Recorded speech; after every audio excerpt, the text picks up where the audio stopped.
You're looking at our new NAS case, and we chose this for a lot of reasons, 11 different reasons, maybe 12. So first off, the dimensions on this, 200 by 395 by 410, and you can see in traditional Lian Li style, it's completely aluminum. You can use this as a non-NAS case if you wanted to, but it is a very large case for an ITX, but not so big when you consider, what you can put inside it. On the bottom there, we have two USB 3.0 ports and then audio ports. So the front is really sleek. No fans or anything like that, but there are 3 fans just behind here. And what they've done is they've given us all these vents on both sides. Now there actually are dust covers behind here, and the dust covers have little magnets that go here. So it just easily, stays on there with magnets. No need to pop it off or anything like that. So that's that. Moving on around to the back. As you can see here, this is riveted on, and then we have the back is riveted on as well, so you can't remove that, but you can remove most other things. Now here's where you're going to install your motherboard, and there's a vent here. 80mm fan can be in the middle of this. Now there's no dust filter here because this is made to be an exhaust, and your motherboard's going to go right in there. There's a couple little expansion slots. If you wanted to run a large graphics card, you can. As far as a double slotted graphics card, the maximum length for the graphics card is 190mm. Down here on the bottom, that's where your power supply is going to go, and it will fit a full-size power supply. As you can see there's some rubber dampening. We'll get to that when we get on the inside, but nice to have a full-size power supply with an ITX NAS. All right, looking at the top here, we have a 120mm fan, and there's also a dust filter right there. Even though that's probably going to be an exhaust fan, it's nice that on the inside there is some sort of a filter.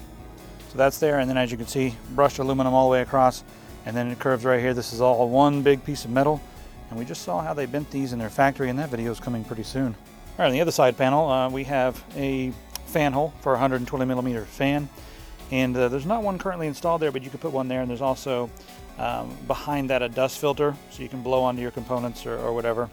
And then up here in the front, you can see we still have the intake fans there with the dust filters. Here's what one of the dust filters looks like that. And it just easily, it's magnetized, it's not going to stick to this aluminum, but on the inside it'll work.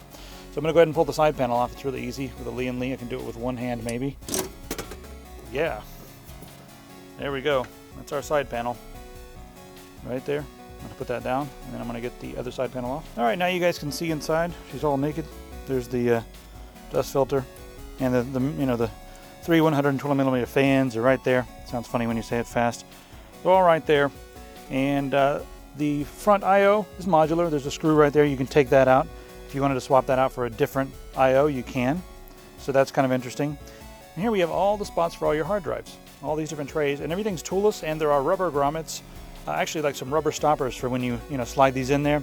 I like the way they do this. That's how you lock it into place, right there. I'll lock everything into place. So you have 10 of those, and then if you go all the way down to the bottom, we have a spot for another one that you can put on the bottom of the drive. The bottom of the drive is going to mount right there with some holes there. The rubber, mounts on the bottom of the drive, and then it just slides in. Now, there are 2 hot swap bays all the way up at the top here. And we do have a backplane in here. It'll only support 2 drives out of the box, so 2 hot swap out of the box. But stay right there. I'm going to flip this thing all the way around really quick. So one Molex will give you 2 hot swap. Check that out. You can mount your own backplane back here if you want to. There's screw holes so you can add on as much as you want, but they've done this to keep the price low and also give you an option, so you can mount whatever backplane that you want to back here and make it hot swap to your heart's content. There's all the cords for the front panel, but we're going to kind of ignore those. I love this nice handy area for cable routing right here, and these just clip right off. They can come off on both sides, and then you can a little clip right there, and then I'll put it back on.